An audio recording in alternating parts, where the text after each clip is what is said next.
Moikka kaikille ja tervetuloa uuden maatilavlogin pariin. Tämä video on toteutettu kaupallisessa yhteistyössä Biolanin kanssa. Syksy alkaa lähestymään, mulla on jotenkin syksyfiilis. Mä tossa yksi päivä kaivelin varastosta vähän villapaitoja ja pipoja.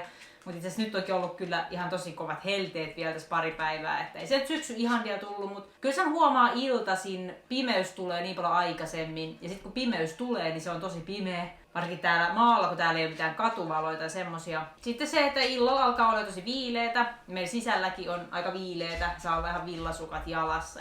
Meillä on ollut tässä vähän semmoista talveen valmistautumista. Me ollaan tehty polttopuita. Tämä itse asiassa on jo tuolla aika paljon ennestään, mutta ne on niin pitkiä, että pitää pilkkoa. Siinä on semmoinen ainakin iso homma, mikä on vielä aika alkuvaiheessa. Sitten tosiaan, niin kuin muistatte, niin me rempattiin toi kanala, mutta ei silloin lattialle tehty mitään. Niin sitä kanalan lattia me ollaan alettu nyt työstämään. Niin se on varmaan sellainen seuraava isompi projekti, mitä tässä nytten, mihin keskitytään. Mä oon vähän unelmoinut, että tässä tuvassa olisi kiva vaikka sit syksymmällä, kun vietetään enemmän aikaa sisällä, niin täällä voisi tehdä pientä tuunailua ja maalailua. Vähän mä oon innostunut tapeteista. Mua kiinnostaa sellaiset hengittävät paperitapetit, jotkut kivan väriset. Ja mitä morris? Ja muutenkin me haluttais vähän maalata tuossa tuota keittiön nurkkausta, noita kaapiovia ja muuta, mutta ei ole vielä päätetty väreitä. On kiva semmonen suunnitteluvaihekin toisaalta ja miettiä, että mitä sitä oikein haluu. Ihmiset kysellyt, että missä Morris, kun ei näy videoilla. Mutta tässähän Morris on ja Morriksen menee ihan hyvin, mutta se nauttii maalaiselämästä niin paljon, että ei sitä paljon videoilla kerkeä näkemään. Morris on viihtynyt maalla tosi hyvin. Se on jotenkin ihan elementissä täällä selkeästi nauttii maalla olemisesta, että se oikein säntäilee ja hyppii tuolla innoissaan ja juoksee hirveätä vauhtia, että se on kyllä niin innoissaan. Ja välillä se on sellaisia nukkuvispäiviä, että siellä on oma tuoli tuolla, semmoinen yksi nojatuoli, missä tykkää nukkua, niin se saattaa koko päivän vaan nukkua siellä, semmoisia lepopäiviä. Nyt aika semmoinen ajankohtainen aihe on kierrättäminen. Monia kiinnostaa ympäristöasiat ja kierrättämisestä hirveästi puhutaan ja se on tosi hyvä, koska meilläkin aikaisemmin niin tosi paljon meni ihan kierrätettävää matskua sekajätteisiin, koska ei A. tiedetty tarpeeksi, B. oltu keksitty tarpeeksi hyviä tiloja sille kierrättämiselle, C. laiskuutta ja mitähän vielä. Mutta tavallaan siinä on niin pikkuhiljaa herännyt ja ihan viimeistään nyt kun me muutettiin tänne maalle kesän alussa, niin täällä on niin ihan pakko miettiä kierrättämistä ja meillä ei oikeasti sekajätettä tuu juuri ollenkaan. Se mikä on kiva täällä meidän uudessa kodissa täällä maalla on se, että täällä on tilaa kierrättämiselle. Meillä on tämmönen ruokakomero, niin mä oon tänne tehnyt meille sellaisen kierrätyspisteen, eli tänne tuodaan oikeastaan suurin osa jätteistä. Ei ehkä mikään hirveän esteettinen paikka nytten, älkää välittäkö sotkusta, mutta tähän mä oon siis tähän meidän ruokakomeroon tehnyt tällaisen kierrätyspisteen. Nämä on aika kätsyjä tällaisia kestokasseja, tällaisia muovisia. Mä siis yleensä kauppareissun yhteydessä otetaan nämä kassit mukaan ja meillä on siellä kaupan parkkipaikalla on semmonen kierrätyspaikka, niin sinne viedään sitten kaikki nämä mitä tänne kerätään. Mutta täällä meillä on siis kartonki, pahvi, muovi ja metalli ja ongelmajäte ja sitten vielä lasi. Muovia tulee varmaan kaikista eniten. Toisiksi eniten tai ehkä yhtä paljon tulee kartonkiin. Talvellahan, kun me käytetään nyt takkoja, niin me pystyttäisiin myös polttaa aika paljon niitä. Mutta nyt kesällä, kun ei tule takkoja lämmitettyä, niin me ollaan viety kaikki kartonkipakkaukset oikeastaan sinne kierrätyspisteelle. Mutta siis tässäkin on nyt muovia niin 2 kassillista ja nämä on tullut aika nopeassa ajassakin. Että kyllä niin muovipakkauksia tulee hirveästi. Metallit me kerätään yhteen kassiin. Tätä nyt ei tule niin paljon. Ja sitten ongelmajätteet, täällä on jotain, mitä liian. täällä on kaikki patterit ja semmoset. Sitten lasipurkit. Täällä on muutama purkki, mutta mä itse asiassa käytän suurimman osan meidän lasipurkeista. Mä pesen ne, poistan etiketit ja sitten mä käytän ne kuivattujen yrttien säilömiseen ja kaikkeen semmoseen. Niin ne menee oikeastaan sit uusiokäyttöön meillä yleensä.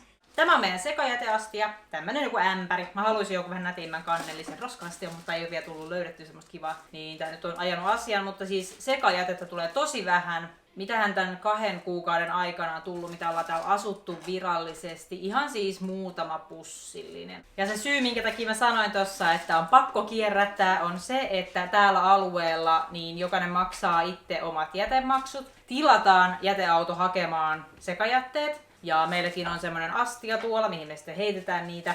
Se kuitenkin jokainen tyhjennyskerta maksaa muutaman euron, ei se nyt silleen paljon oo, mutta vuositasolla kuitenkin siinä säästää, jos ei nyt tarvitse ihan joka viikko tyhjentää. Muutenkin me ollaan tykätty täällä kokeilla minimoida kaikki kulut. Sitten on vaan huomannut, miten paljon niin sekajätteeseen ei kuulu, mitä sinne aikaisemmin on tullut heitettyä. Tähän me kerätään meidän biojätteet.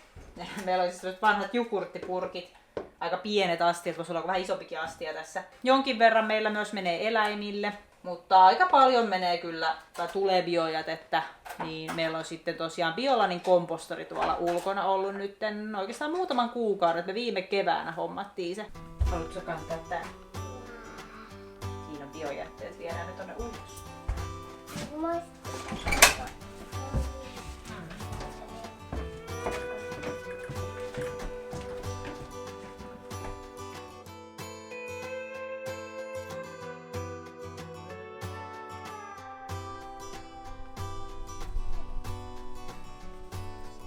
Meillä on tosiaan tässä talon takana tää Biolanin kompostori. Ja tää on tämmönen 220-litrainen Biolan Eco. Ja me saatiin tää viime se oli kevät-talvea, mutta me laitettiin tää paikoilleen vasta keväällä oikeastaan, kun alkoi olla aika lämmintä ulkona. Silloin me vietettiin tää vielä viikonloppuun, ettei niinku päivittäin asuttu, mutta nyt kesäkuun alussa muutettiin kokonaan ja ollaan käyty ihan päivittäin tätä. Haluatko sä laittaa tänne? Täältä nousee ihan höyry, kun avaa kannen. Nostaa sut, niin sä voit kaataa se ämpärin sinne, mutta älä sitä ämpäriäkin tulossa. Noin. Voi vähän vielä lisää. Pitääks vähän näitä? Näin. Kiitos. Niin kuin näkyy, niin alkaa olla melkein puoli välissä jo tää kompostoritavara täällä. Tänne siis menee ruuan tähteet, suodatinpussit, jonkin verran voi paperia heittää ja kaikki semmonen muu, mikä maatuu. Ja sitten kun tonne aina heitetään noita kompostointiin meneviä jätteitä, sitten päälle me on laitettu Biolanin komposti- ja huussikuiviketta. Tätä käytetään myös meidän huussissa. Tätä lisätään aina sitten niiden jätteiden päälle, jotta se alkaa se palaminen siellä tai maatuminen. Tätä voi välillä vähän möyhiä. Ja siihenkin on itse asiassa Biolanilla ihan oma sellainen möyhin, vai mikä se oli, joku hieno nimi. Tässähän ei ole mitään lämmitystä, vaan tämä niin perustuu siihen, että se palaminen, kun se maatuu se jäte siellä, niin se tuottaa lämpöä. Kompostorihan kuuluu kaikenlaiset niinku home ja sieni ja tämmöiset pikkueliöt ja itiöt. Et se on semmonen aika elävä setti, mikä siellä on.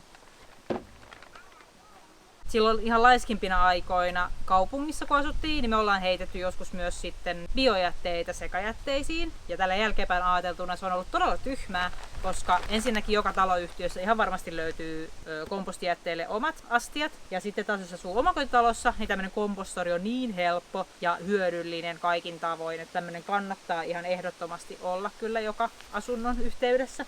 Tässä on tosiaan tuo lämpötilamittari, se näyttää, että paljon se sisällä on lämpöä. Tää on välillä kohonnut aika reilustikin. Niin tässä on sitten tämmönen säädin. Siinä on 20, 60 ja 100. Ja kesällä niin tää kannattaa olla täällä 100, eli tää on auki. Varsinkin silloin kun huomaa, että tää nousee enemmän kuin ulkolämpötila. Kun lämpimämmälle tää, niin sit sitä kannattaa aina just avata. Et kesällä se on aika 100, mutta sitten talvella se yleensä pidetään tuolla 20. Ja talvellahan tää toimii kans. Tää on siis eristetty. Että siinä mielessä tosi hyvä kans silloin. Ja tämähän pidetään vähän tälleen, no tää on nyt aika reilustikin vinossa, mutta se saa olla ihan pikkasen kallellaan niin kuin tälleen taaksepäin. Koska tuo takaa sitten valuu ylimääräiset nesteet pois, ettei se ole liian kostea se komposti. Ja sitten kanssa kuivikkeen käyttö on tärkeää just sen takia, ettei se pääse niin kuin liian kosteeksi. Täällä on sitten tää tyhjennysluukku. Täällä on sitten maatunutta kompostijätettä. Ja tää sitten tyhjennellään aina kun toi komposti täyttyy, että nyt meillä on vasta puolessa välissä, niin tätä ei vielä tarvitse tyhjentää, mutta antaa sen vielä maatua tuon lisää. Ja sitten kun se alkaa täyttymään, niin täältä sitten tyhjennellään. Mä laitan tämän Biolanin kompostorin linkin tonne kuvaukseen, jos teitä kiinnostaa tämä tuote, niin sieltä saatte lisätietoja ja siellä on paljon ohjeita käyttämiseen ja kaikkia lisävinkkejä.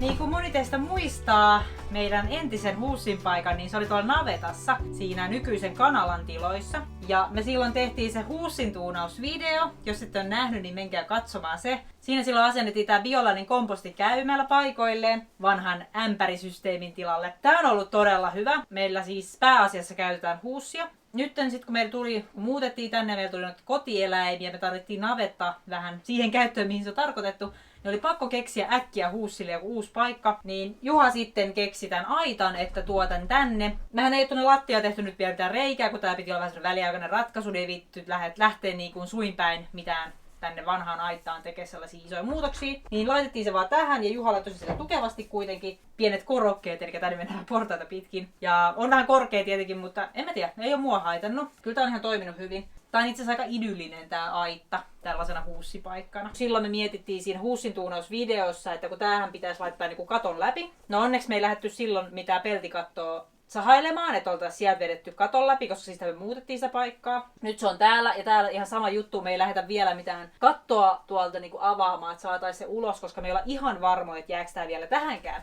Vai keksitäänkö me vielä joku parempi paikka? Koska tää on niin aukinainen tila, täällä on rakosat seinät, niin kuin näkyy, auringonvalo paistaa läpi ja sitten toi kattotila tuoltakin on ihan auki. Niin tää on käytännössä niin kuin tää olisi ulkona. Ja ei ole ollut mitään hajuongelmia eikä mitään. Ei tää ole haitannut, vaikka tää on ollut tässä. Mutta tietenkin oikeaoppisesti, jos se laittaisi, niin se kuuluisi ottaa niin kuin katon läpi. No tää oikeastaan tyhjennettiin silloin, kun muutettiin tää huussin paikkaan. Ja siis tää on todella tehokas ollut, koska se oli jo ihan maatunut se kaikki jäte sinne. Moni varmaan miettii, että vitsi jos on tommonen, että sit se täyttyy koko ajan ja miten se sit se tyhjentäminen ja muu. Niin se oli tosi helppo se tyhjentäminen, koska se oli jo niin maatunutta multaa, niin sen pystyi viemään tonne jonnekin sitten niinku kien juurelle tai puskille tai jonnekin. Ja meillähän on kans sisävessa, vaikka me käytetään nyt varsinkin kesällä pääsääntöisesti huussia. Niin mehän tehtiin silloin, milloin se nyt oli? Oliko se alkukesää? Me tehtiin tää sisävessan tuunaus ja siitäkin löytyy video. Täällä meillä on tosiaan pakastava kuivakäymälä. Tää ei nyt ole päällä, mutta täällä on tää astia. Niin tässä pidetään sellaista siihen tarkoitettua kompostoituvaa pussia. Ne pussit sitten aina viedään sinne kompostoriin. Nyt kun on käyttänyt tämmöisiä kompostoivia käymälöitä erilaisia, niin on tajunnut sen, että miten turha tavallaan se vesivessa on kuitenkin, että kun on mahdollisuus niin kun kompostoida tämmönen kaikki jäte ja sitten käyttää niin kun takas laittaa luontoon, että luonto saa sitten taas ravinteita, niin sehän on tosi niin kun hyvä. Mutta tästä on myös kyselty, että ollaanko oltu tyytyväisiä, niin ollaan tosi tyytyväisiä. Me ei ole kesällä käyty tätä ihan hirveästi. Tää on ehkä muutaman viikon päällä. Varsinkin silloin, kun meillä oli paljon vieraita, niin me tykättiin pitää päällä tää, koska jotkut tykkää käydä sisävessassa. Nyt se on pois päältä, mutta mä ajattelin, että tuossa syksymällä, varsinkin talvella, kun tulee kylmää ja pimeätä ja toi huussi ei aina ihan houkuta, varsinkaan sitten enää yömyöhään, niin sit on hyvä olla kyllä tämmönen sisävessa käytössä.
tämä maallemuutto on ehdottomasti lisännyt kierrättämistä ja ympäristön ajattelua ja sitä vaan miettii täällä enemmän asioita. Tietenkin kun mekin eletään täällä ihan luonnon keskellä ja kaikki systeemit ei toimi samalla tavalla niin kuin kaupungissa, että täällä itse hoidetaan näitä asioita, niin joutuu miettimään ja tää on ainakin meille opettanut tosi paljon.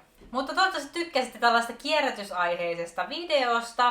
Mä laitan linkin tuonne kuvaukseen siihen Biolanin kompostoriin, jos teitä kiinnostaa se tuote. Ja siellä on myös linkit niihin aikaisempiin Biolan videoihin. Niin käykää kurkkaamassa, jos ette ole vielä nähneet niitä. Kommentoikaa tonne alas, miten te kierrätätte tai kierrätättekö te ylipäätään ollenkaan. Miten te olette ratkaissut tämän kierrättämisen teidän kotona. Onko teillä joku piste niin kuin omassa kodissa, mihin te kierrätätte jonkin astioihin, vai miten teillä niin kuin se systeemi toimii kaikkein parhaiten. Seuraavissa videoissa jatketaan kaikennäköisiä projekteja. Meillä on vaikka mitä projekteja tulossa tässä lähiaikoina, joten muista tilata kanava, jos et ole vielä tilannut. Ja me nähdään seuraavassa videossa. Se on moi moi!